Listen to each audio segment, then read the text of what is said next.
Let me see Okay. what's happening. Okay, I click here. Professor Seeing the Tarcísio, Professor Tarcísio from Physics Institute of Universidade of Brasília, and also from ICCMP, International Center of Condensed Matter Physics from University of Brasília. Professor Tarcísio will talk about the expected impact of COVID-19 outbreak in a major metropolitan area in Brazil. Please, Professor. Okay, thank you very much. It's a pleasure to be here. The discussions are very interesting.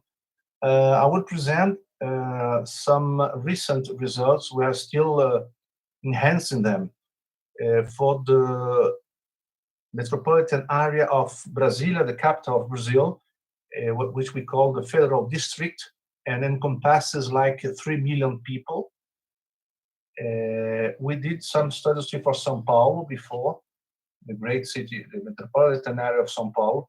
And this study comes from, in fact, there's a group of people that were working on measles in Brazil last year. We were modeling measles outbreaks in Brazil, in some major cities. And when the COVID crisis came, we were well prepared to jump and study it as, of course, a main priority. So we adapted our model and enhanced it to study. I will present study this pandemic, and I will show it here. And some of the problems we met in the way, mainly related to using official data. So I will present the model now. This is the main variables we use. We use generalization of the Sayer model, which is a susceptible, exposed, symptomatic, asymptomatic. Also, we implemented that. Hospitalized individuals and recovered individuals. We suppose that if you go to a hospital, you do no longer transmit the disease.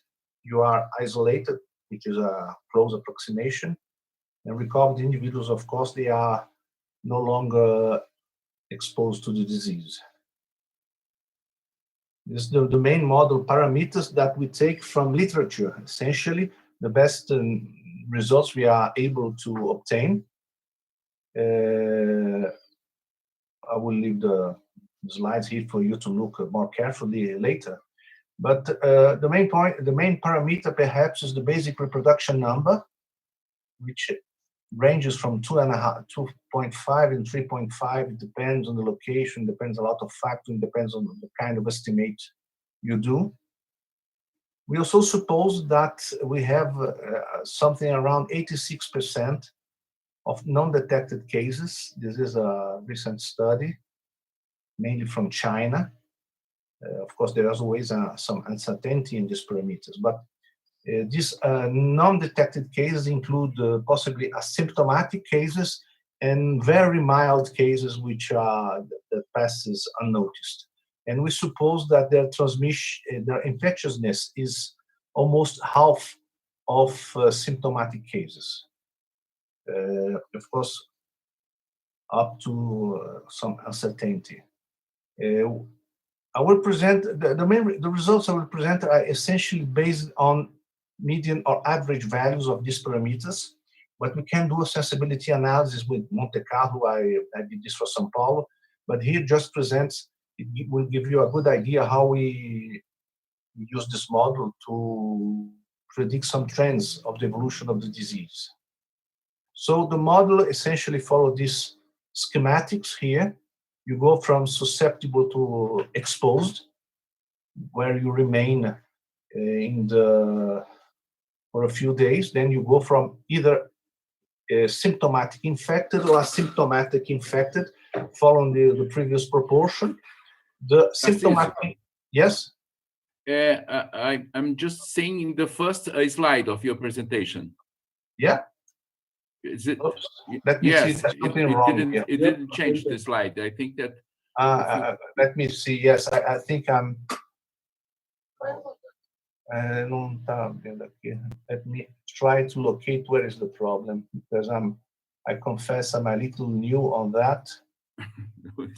But All it's of us, actually, all of us. yeah. Mas, Aqui agora para achar. mas ela tá na sua tela, não na tela deles. E onde está a tela dele? Com licença, deixa eu só. You have to share. Now I'm seeing. I did I it. think that is slide 5. Depois que você faz share, você start sharing. Ah, sorry. After that. E onde é que está esse troço aqui? Look at Zoom. Aqui, peraí. Não, peraí. Open the window. No. Peraí. Ah, Okay. You share, please. mas eu já acharia. Okay. É esse aqui. Yes. Okay. Yeah, what are you seeing there? I'm seeing SE, the transitions, lambda times. Okay. I Then think it's that's the model. The basic the diagram of the model. Yes, that's okay. Now I'm seeing the whole slide. But I think that if you can start at 2 or 3, the slide, describing the model would be better, because would be nicer if we can. Let me come back. Have you seen the variables here? The name of the? No, actually not. We saw just the first slide, the cover, the first slide with the title, the title and names. Well, I don't know. That if you can start again from slide 2 or 3. Yes. Okay, share. Share, okay. So what are you seeing now? The model. Okay, that's okay. So you The see model, the variable? a blank slide, just the title of the model. And now? Nothing. I hate this, but let me try again. It happens. Share. And now? Variable description. Okay, SEIAHL. I found a turnaround. I'll use it. So these are the variables. It's a susceptible, exposed, symptomatic, asymptomatic, hospitalized, and recovered individuals. Okay. So I will show you now the model parameters, which are the values are extracted from literature. Are you seeing the table now? Yes, I see. Yeah, okay. So these different parameters, and I was saying that the most important, there are others that are of course also important, as the basic reproduction number, which I consider between 2.5 3.5, with an average of 3. And I will use the average values or median values for the results I will present here. Of course, I can do a sensibility analysis using Monte Carlo analysis with this within the range of variation of these parameters, but I will not present it here. But it's possible to do. And next, here is the model diagram. Hope you are seeing it. Where you can go from susceptible to exposed. And exposed, you have two ways: either symptomatics, which is represented by the variable I, and asymptomatic by the variable A. From the asymptomatic, you recover after some recovery time. You go to recovery, of course, and the symptomatics can either go to recovered or go to hospital, and you go to hospital with a delay of tau 1. From hospital, you can either sometime recover to go to recovered, of course, or unfortunately for some people, you can die with a delay time tau 2. So the differential system of equations that I've shown now is just here.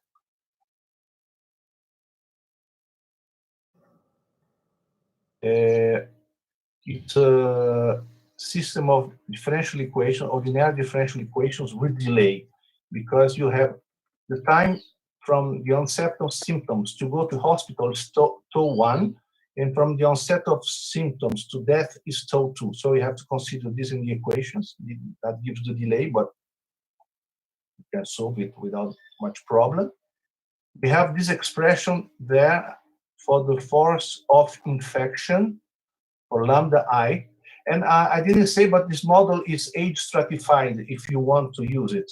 I will show some results from non-stratification of ages, and at the end, a result using an age stratified separate the elders from the population.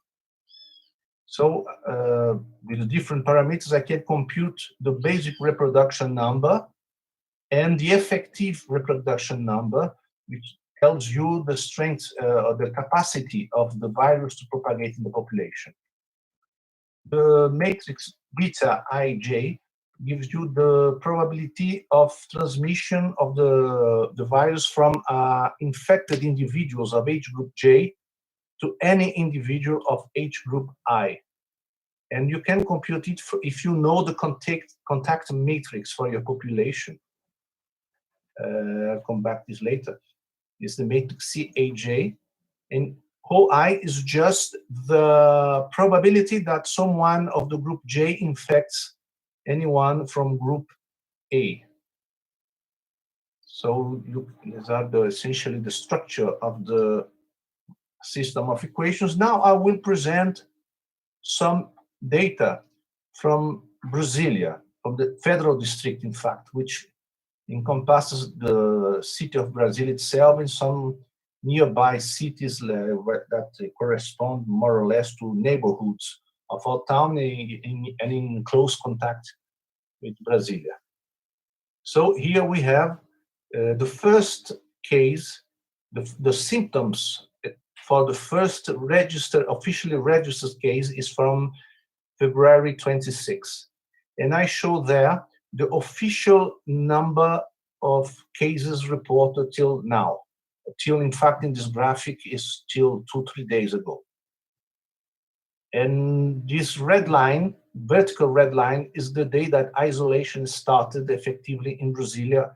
It's March 12, when non-essential activity is closed.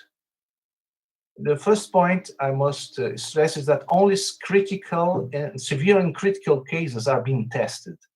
All mild cases are usually not being tested, so we expect a much larger number of cases. This is been in press recently about Brazil. People are saying about something from 10 to 15 times the official toll of cases. And I was able, with the model, using just one age, in fact, the whole population, without stratifying the ages, to fit the basic reproduction number R0 for this model, using just the beginning of the series from day 0 to day 15. The hypothesis behind it is that subnotification, undernotification, is not so, it's more or less of the constant factor along this period. What is curious about the official data is that we started isolation in day 15, and the concavity of the curve was reversed only 3 days later. I remember that the incubation time is in average 5 days, which is bigger than 3, of course. This is a curious fact about the official data. But then here is the fitting I obtained for the reproduction number in this way. It depends, of course, there's an error in it. Let me show it. There is, in red is the official reported cases, and in black, the fitting from the model. So depending if you use 2 days more before, 2 days later, this value can change a little bit from 3.19 to 358. This is in accordance more or less with literature. But again, remember, this is based on the fitting from the model. Of course, it reflects limitations of the model. And also it reflects limitations on real data, which is important, I think, in Brazil now. So it just it shows that this initial period of the propagation of the disease follows unexpected behavior. So I will show you now some trends. What would happen if no isolation would have been imposed? And Here are some curves that I obtained from the model. I'll try not to take too much time. So in the upper left, the number of symptomatic cases, I choose two values for R0 from 2.5 and 3.5. This more or less delimits a region of where the real value would be. So we see that these are the symptomatic cases from a population. In fact, I think there's a small error in this graphic. I see. No, the total number would be, no, I think it's okay, or more or less. Something around 55,000 people in the end. The number of hospitalized people on the upper right shows the number of expected people using hospital at each moment in time from day 0, which is February 26. We see that it ranges from something like from 10,000 to 12,000 people. 1/4 of that we expect would need ICUs, intensive care units. So 1/4 of 10,000 is 2,500. The number of ICU beds available in the whole district area is around 1,700. So even if you use all ICUs available and do not treat any other condition, it would not suffice to tend for the people needing it. So this is a very preoccupying picture. So if you have a heart attack, you would certainly die of it because you will not have an ICU for you. So that in the case if no isolation would be in place. So the total number of deaths in the lower left would range around 3,000 people. And then in the lower right is the effective reproduction number. We see that it rapidly decays below 1 because, of course, you are exhausting the susceptible population. And you go below 1 because when you arrive at 1, which would be the point of equilibrium, you still have a large number of infected people that would infect other people, of course, in a decaying number, but either way, you would produce a larger number of recovered people than would be required to have an equilibrium in the system. So now these are the facilities in Brasilia, just to give an idea how this would overwhelm our system. 1,700 beds of ICU and 6,700 infirmary or non-ICU beds.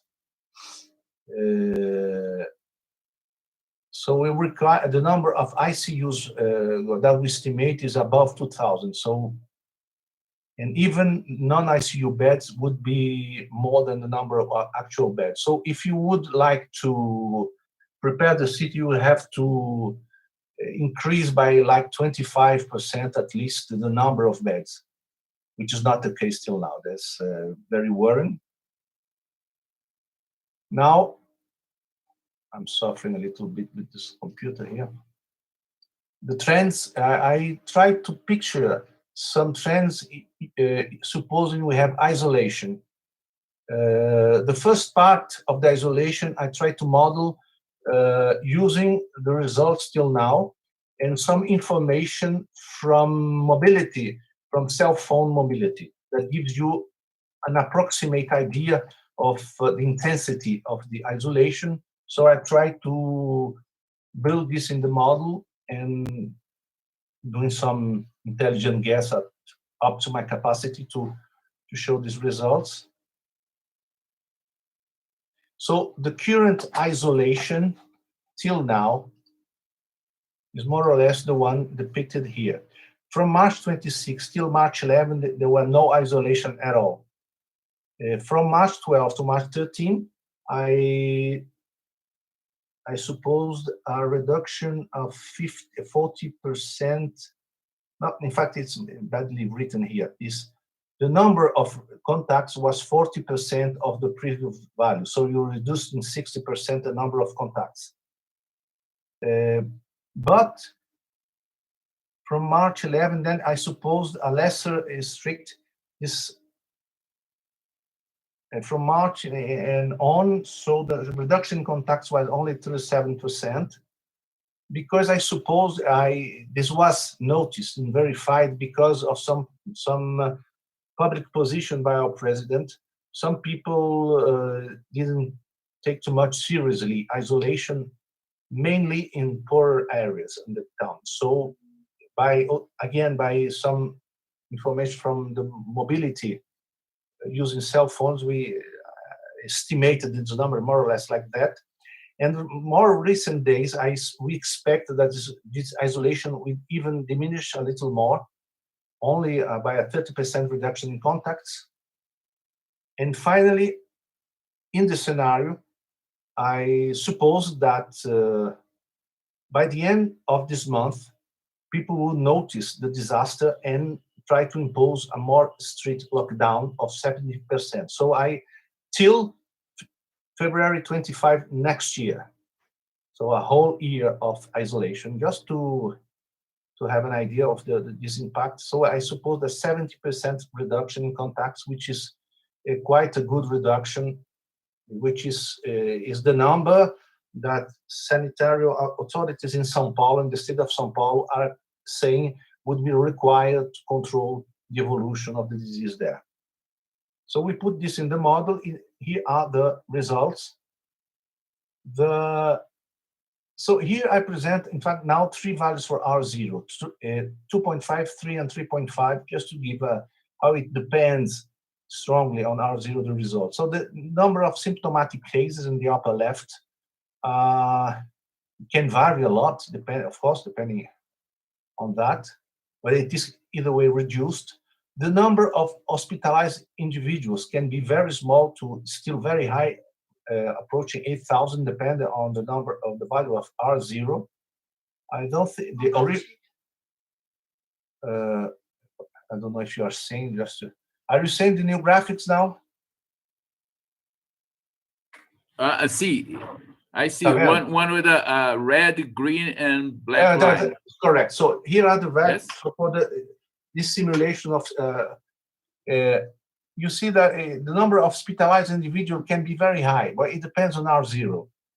The total number of deaths is in any way reduced from 3,000 to 2,300, something like that. And we can see in the lower right the effective reproduction number, where the effect of isolation is can be observed quite strongly.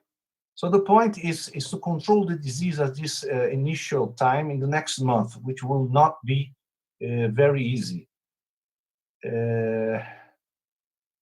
What happens now? The question: what happens if you end the isolation after this year? Just to give a glimpse of what means coming out of isolation. These are the corresponding graphics. So it spans 2 years of time. The number of cases goes okay, it becomes constant up to the end of the first year. Then if you return to normality, precisely how it was before the pandemic, then you rapidly have a second burst in the disease, and the number of cases rapidly goes to the value would have been without any isolation. The number, also the hospitalized individuals, can be, it depends, in fact, there are 3 graphics here. If you return to full normality, if you return to normality, reducing somehow, by some controls, 25% of the contacts, and by reducing half of the contacts. So the trend is very different. Of course, this is in accordance, I say, with the previous results, like from the Imperial College and other people. Let's say that we cannot return to normality, we cannot return to previous life. It ended. Unless you have a vaccine, or you have some pharmaceutical intervention available efficient, which is not the case till now. So we have to have time to develop that. That's one important point. And we see that for instance, in the lower right, you see the effective reproduction number. You see up to the end of the first year, you control it. It is constantly below 1. But once you end isolation, even with control, it immediately goes above 1. That means there's a recurrence of the disease. So it's almost inevitable, but you can, like in the upper right graphic, the number of hospitalized individuals, it varies a lot depending on how you end isolation, or at least full isolation. So you have to control at least to permit that the health system can handle people needing a place in hospital. That's a very, very, very important point, because the number of deaths that are predicted here, like in the lower left graphic, is the number expected if everyone in need of a bed in hospital has access to it. It's very easy here in Brazil, in every major metropolitan city, to overwhelm the system. An important point is that the majority of ICU beds are in private sector, not in public sector, and the public sector historically is above 90% of use. So going on, I will try. How much time I still have? I don't. How much time? It's about 15 minutes. No, I have enough time. So, of course, we cannot stay in isolation for 1 year because the social and economic consequences will be so overwhelming. So that's the main point. What we do, because people must have an income. Brazil is not a very rich country. There's a great part of the population that lives for the day or for the week.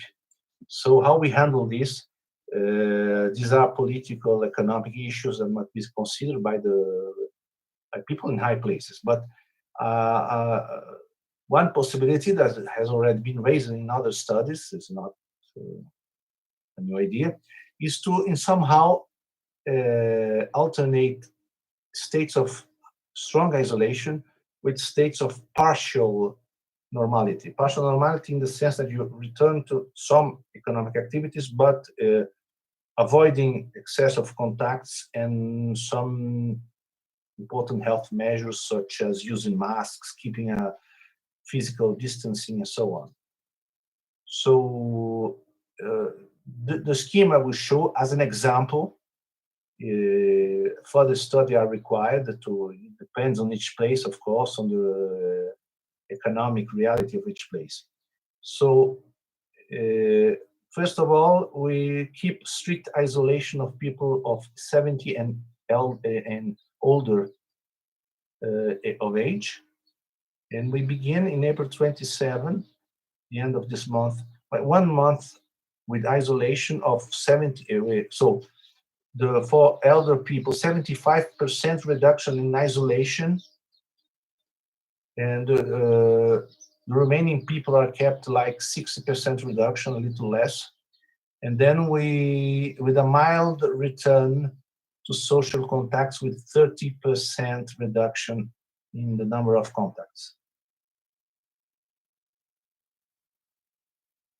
And that is something badly written also here. And we keep this until for 1 year, and see what happens then.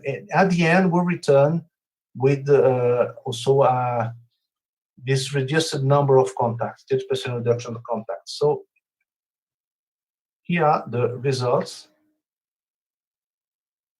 The number of symptomatic cases will return. If you return after 1 year, we see that the number of cases raises immediately. The number of hospitalized individuals can be controlled at the point that the hospitals here can handle, at least in Brasilia, the total number of deaths is like. Tarcísio, Não, the É. stopped on transparency 8. Yes. Apareceu? Sorry, Yes. I'm learning how to use it. So now you see that the number of hospitalized individuals can be controlled quite well in order to hospitals. The number of deaths, even though it after the end of the total isolation to a mild return to normality, it's still less than half of the original number, which was 3,000. Now it will go like 12,000. And the effective reproduction number is shown below on the right graphic. We see there we can see the alternation of isolation and controlled normality, how it evolves in time. So it's a reasonable measure to see. Of course, here I fix 1 month of each type of isolation and mild normality. But this time can be controlled by authorities, like, for instance, by locating the number of new cases and so on. So this is just an example. There are an infinite variety of possibilities to be handled here. So this is just an idea of what we do with this model, and I can go to some concluding remarks and perspectives and some discussion of what I think it's important here, in what is relevant and how this can be used. Of course, all these results, we can do a sensibility analysis to have a error bars, so an interval where these different curves vary according to different parameters that we have in the model, which sometimes influence a lot in the results. So I try to express what is the best and known results for the spreading of this virus. And so the first point is that up to current knowledge on SARS-CoV-2, the control of the pandemic is going to take a lot of time and effort. So it's common to see here in Brazil, people think, are we going now? We are going through the maximum of the epidemic now in April and in May. It will be easier. It's not, certainly not true. The maximum is, if we let go the things as they are now, would take at least a month, with a lot of people dying, which is would have the number of deaths would be bigger than the numbers I presented, because many people wouldn't have a place in hospital, mainly poor people. It's a major part of the population. So it's we have to avoid a disastrous situation, and isolation up to this point is the only known resource we have for that. So the model can, maybe if it's numerically has a reasonable margin of error, but it gives you the trend it gives you is quite realistic, I think, and shows you what expects us and what we must do. At least have some ideas of what must be done to avoid a disaster situation and not to increase the social cost in lives. Of course, we must consider economic cost, but we'll have to make very hard decisions. We have a lot of very hard decisions beyond us. I think we can help by some trends. At least people have tried to understand what different behaviors we must face. So isolation reduces the death toll, as I said, by avoiding to overwhelm hospital facilities. Economic impact is certainly much higher than usually announced. I've been seeing some studies also from banks and private sector. I think they are, I would say, in my opinion, my modest opinion, I'm not an economist, but I believe that they are quite optimistic of what's ahead of us. So we must be prepared also not only on the health issues, but also economic issues will be that also in a look back, in a feedback loop will cause other health problems. So I think economic crisis that we face ahead will be much bigger than expected. I think it's very important also to compare different models, different approaches to analyze the trends. Because it's just one model, there are other similar models, but other approaches which are not based in a dynamical system. I think it's important to compare them all and to have a more broad assessment of the near future and long-term future also. So a possible strategy, I'm not saying it's the best one, but it's a possibility, is the alternation of isolation in a controlled return to normality, but which is not real normality, is where you must, the life we had before the pandemic will not return very soon. At least certainly I'm convinced of that. And we have to keep special attention to elders and also, of course, with people with comorbidities, like myself, that I have a high blood pressure. So we have to take, I'm an interested part in this. I'm not so neutral after all. And well, it's the mitigation of the disease must be a composition of different actions. It's not very simple. It's not just to wait 1-2 months and okay, it's over. This is not real. Also next.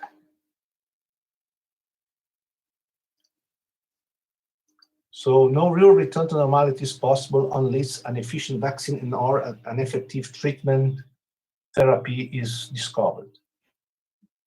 The isolation will give us some time to try to develop this, but this time is not very short, so we have to be prepared for that.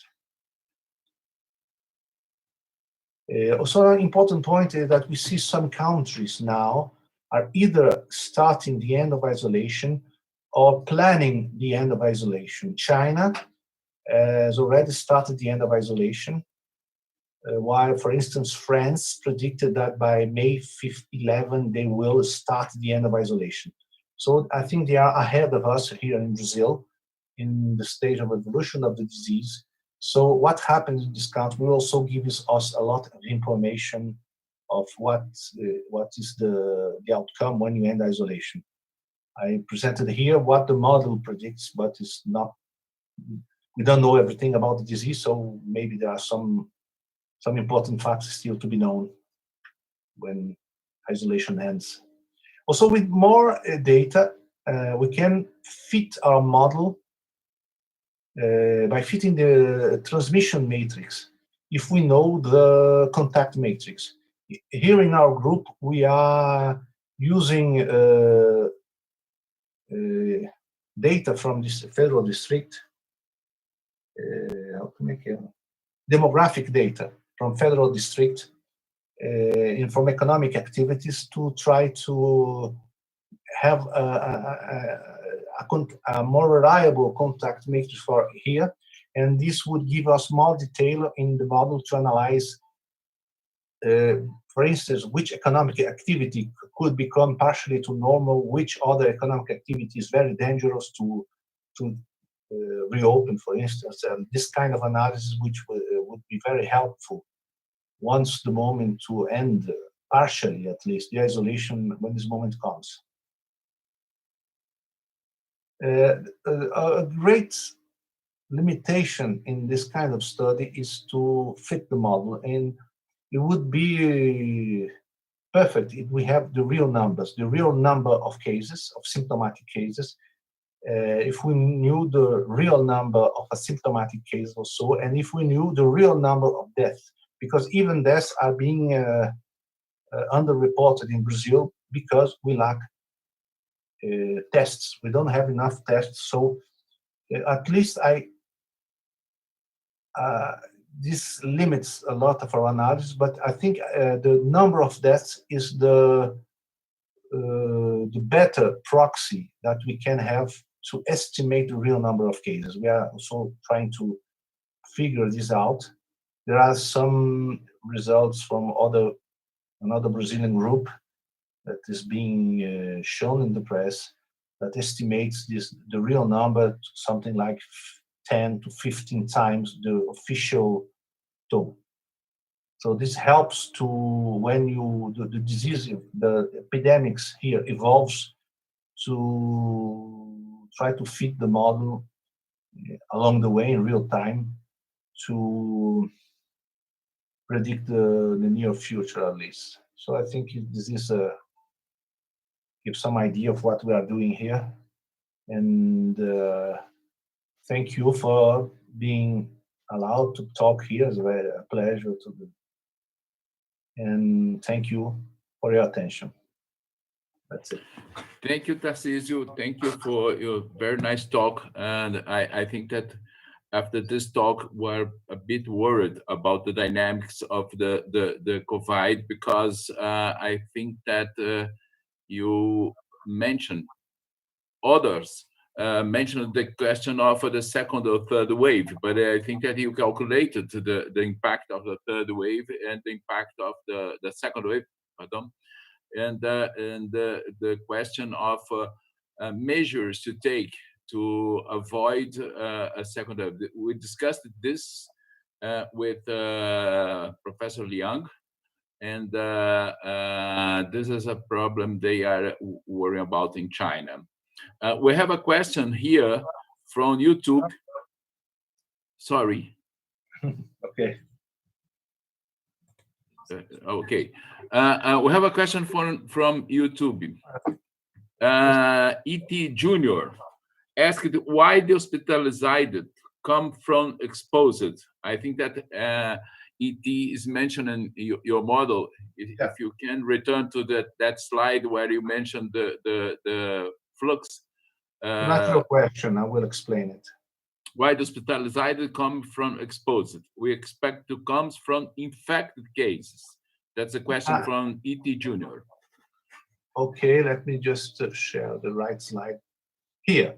The point is, it comes from infected, but I have to know how much people, for example, the people that go to hospital, they go to hospital in average after a time of tau 1. Okay, so to know how much infected I must take out from the infected box, I must know how much people were new cases tau 1 days behind me now. You see, so this number is sigma EI computed at time t minus tau 1. This is the number sigma EI tau minus tau 1 is the number of exposed people that became infected time tau 1 previous from now, okay?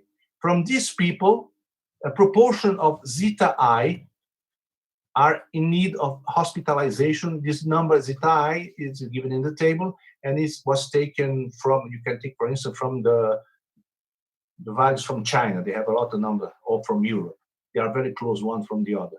So I take a proportion zeta I from this, and I take not from the exposed, I take them from the infected. You see in the arrow there. But the real number I must take from the infected is the number of new cases that enter this box at time tau 1 previous than now. And that's the number you see at the side of the arrow. The same for the number of deaths, because now the delay time is tau 2 with a proportion of theta I is the number of people that dies that go to hospital in a given age group. It's the way I model this in the equations. And I have another question. Yeah. And when you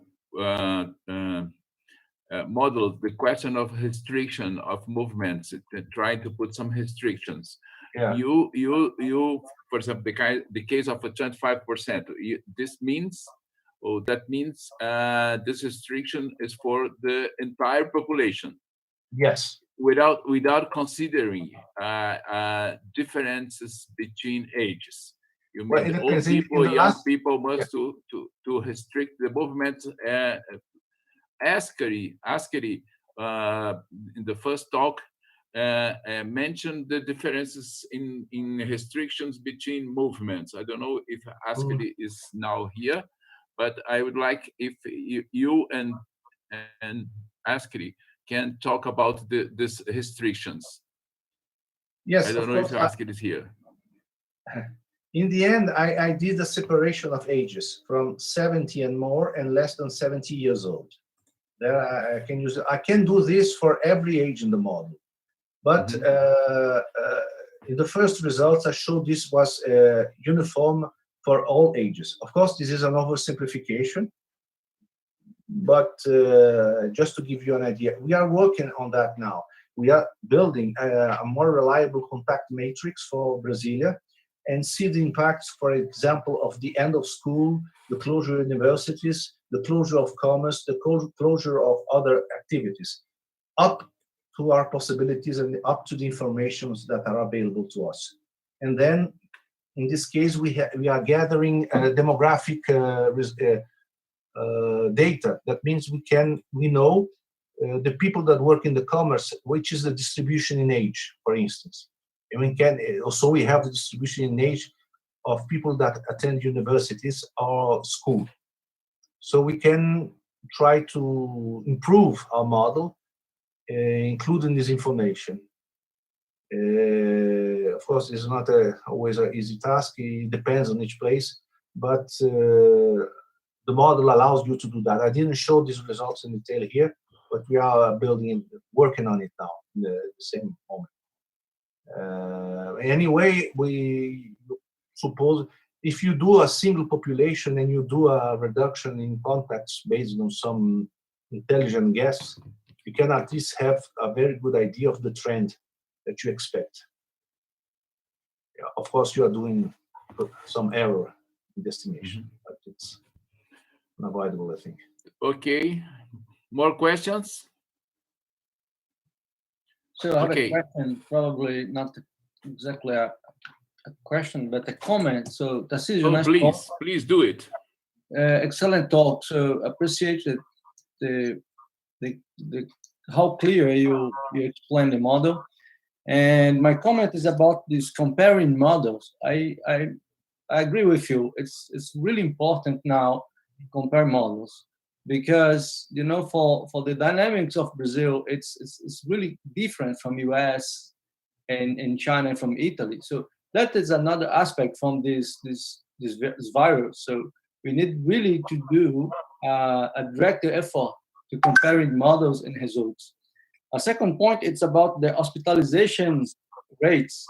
So in Brazil, it's hard to say what is a regular hospitalization rate. I mean, the numbers of hospitalization is quite crazy because the urgent units are more or less flexible, from regular ones and, more sophisticated and not sophisticated. And the beds, we have a lot of beds that are beds in the number, but are not for COVID problems, So we have a really, it's hard to know the real numbers from hospitals rates. So that is another point that we need to be in agree, and then know where we can search for this data. So yeah, this is too common. I will give you just one simple example. Here in I know at least in United States and in China, I think Europe also, the proportion of non-ICU beds to ICU beds is 3-to-1. Yeah. Here in Brasilia is the converse, is 1 non-ICU bed to 3 ICU beds, which shows you, exemplifies what you were saying about this rate of hospitalization. I know what I am using here is an ideal situation, which for us is, of course, is unrealistic. So we can say, for instance, the number of death. I would unfortunately say it's lower bounding. That is very sad, but it's something that I believe it would happen. So we have to. The main point now is to reduce the stress on the health system. This is imperious. This is urgent and must be pursued with all efforts. That's it's very clear. The point one of the points I think we must stress. Yeah. Marcelo Gomes, Sebastian, and Roberto Andrade, they have questions. Please, Marcelo. Thank you. thanks, Tarcísio, for your talk. My question is directly related to the slide that is showing right now, actually. So a few questions there, just so that I can really understand what's going on here.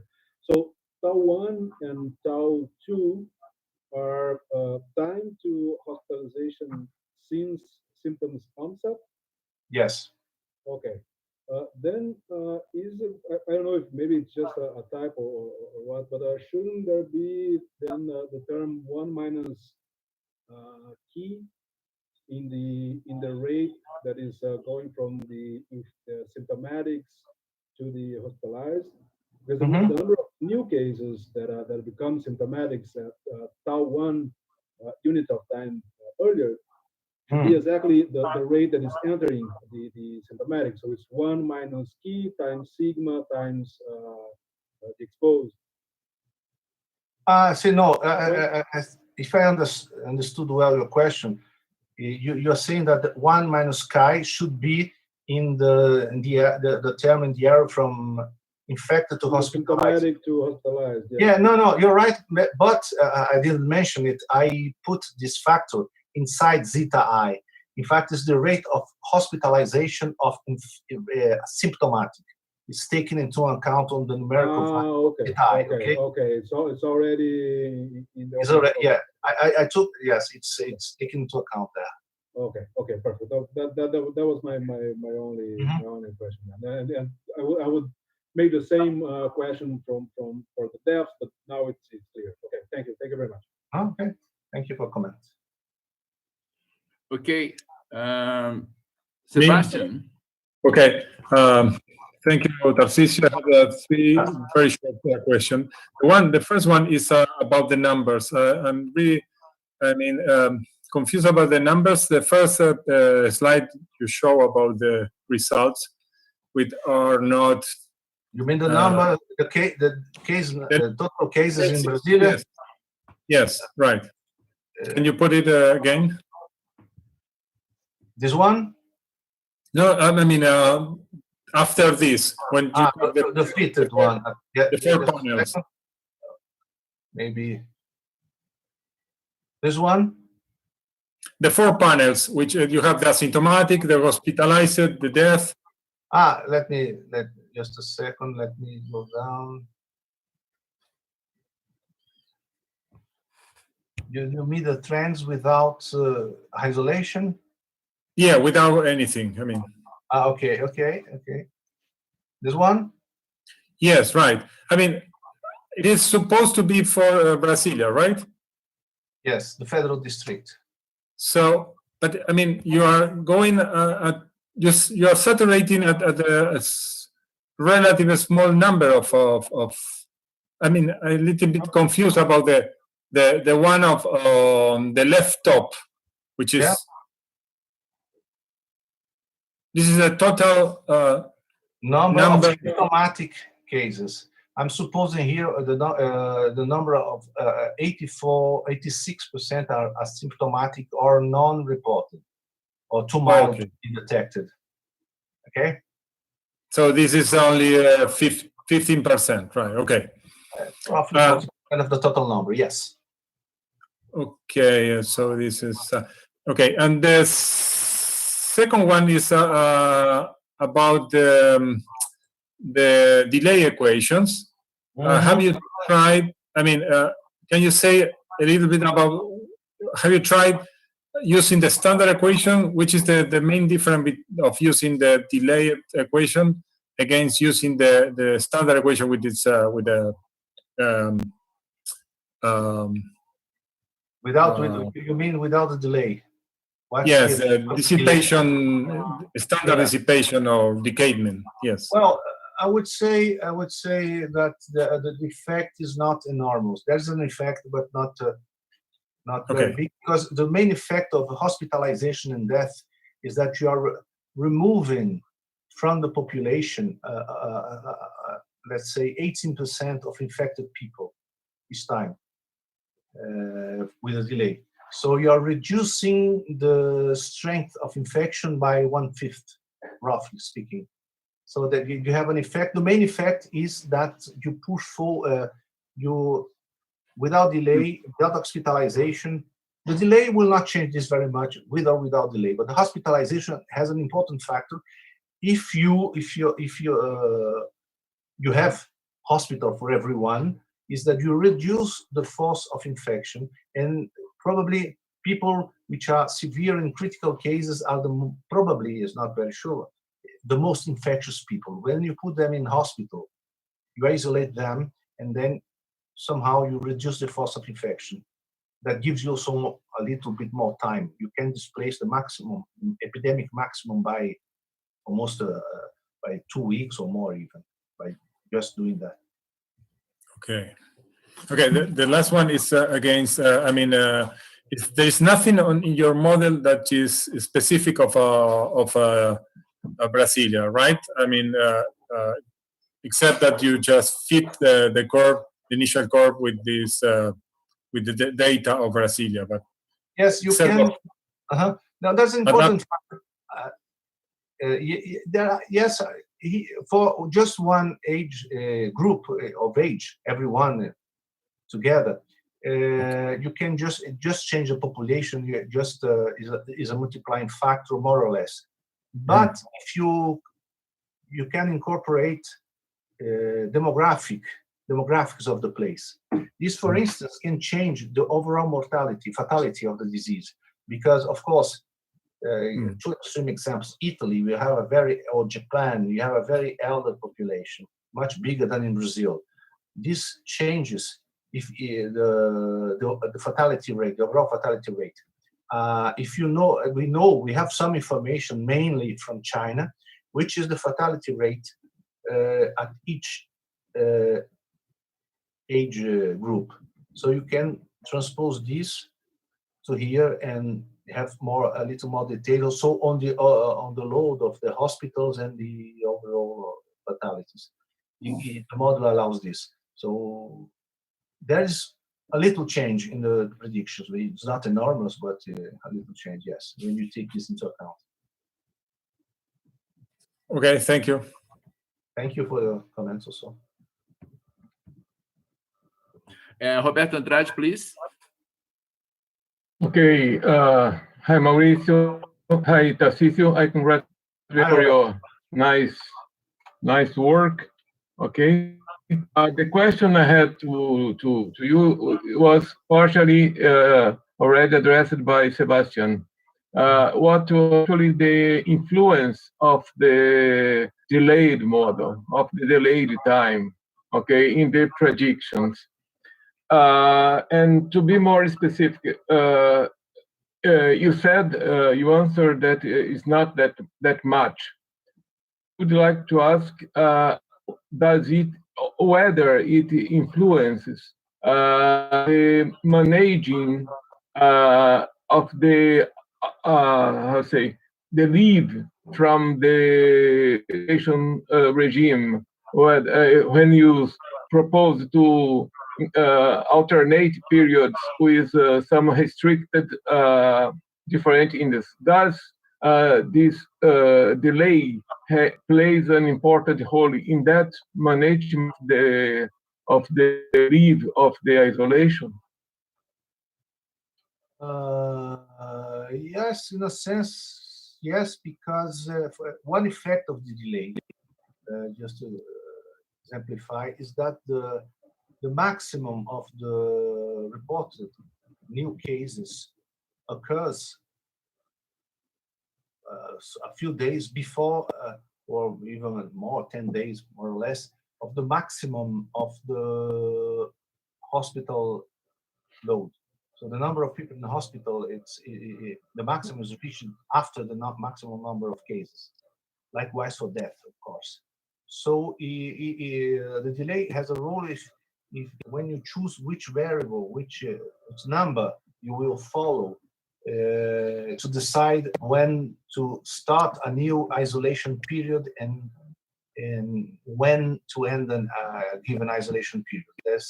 Then I think this delay may have a role.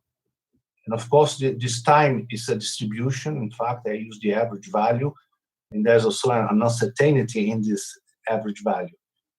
I try to incorporate the best known results from literature, and they are always evolving. So you must also keep in mind that the model reflects the limitations in the model itself and the limitations in the knowledge on the disease. So there are a lot of uncertainties there. So there's no magic. So we can predict some trends with a reasonable margin of error, but at least I think the trends are quite realistic and corresponds to what is being observed in other countries in the world. More questions or comments? Okay, thanks, Tarcísio, again for this nice talk, and thanks, Askeri and Marcelo for the contributions to the session.